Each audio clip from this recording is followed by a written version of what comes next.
6 years of quiet on Israel's border with Lebanon came to an abrupt end on the morning of July the 12th, 2006. Under the cover of heavy bombardment of the border communities, Hezbollah terrorists carried out a successful attack on an IDF convoy patrolling the border, killing 5 soldiers, snatching the bodies of 2 of them back to Lebanon.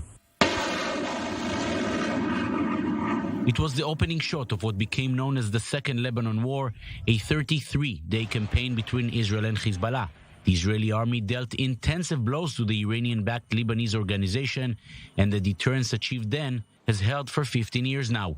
But that war also served as a frustrating wake-up call to the entire Israeli security establishment. Current wars are fought against terror organizations, aiming not only at the soldiers on the front lines, but even more so at civilians on the home front.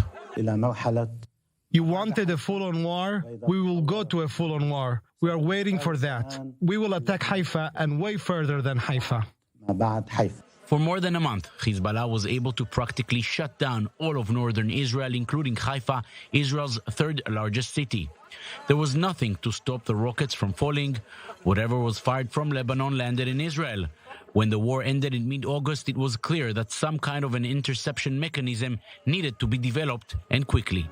Defense Minister Amir Peretz, after long debates with his ministry's officials, chose the system that will protect Israeli citizens from incoming rockets. It will be the Iron Dome. It sounded like a scene from a science fiction movie. A radar detecting rockets fired towards Israeli territory and giving the order to the battery to send an intercepting missile in case the incoming rocket is headed towards populated areas.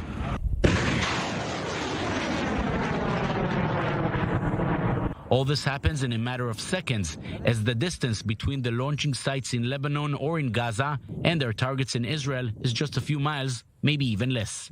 Most security analysts and military experts were against it, but the defense minister, weakened by criticism of his handling of the war and seen by many as a joke due to the photograph of him looking into Lebanon with closed binoculars, fought for it almost by himself.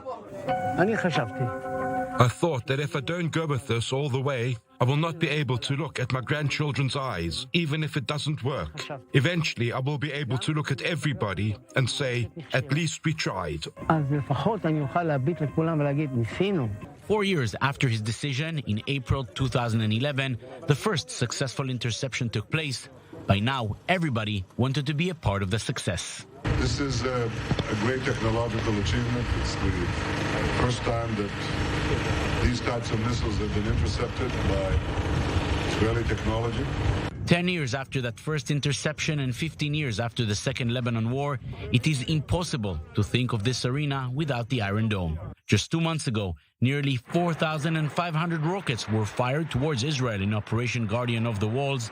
Nearly half of those rockets from Gaza were headed towards populated areas, but only 4% of them actually landed there. As opposed to the summer of 2006, Israelis now know that even if hundreds of rockets are coming their way, many more are sent to destroy them.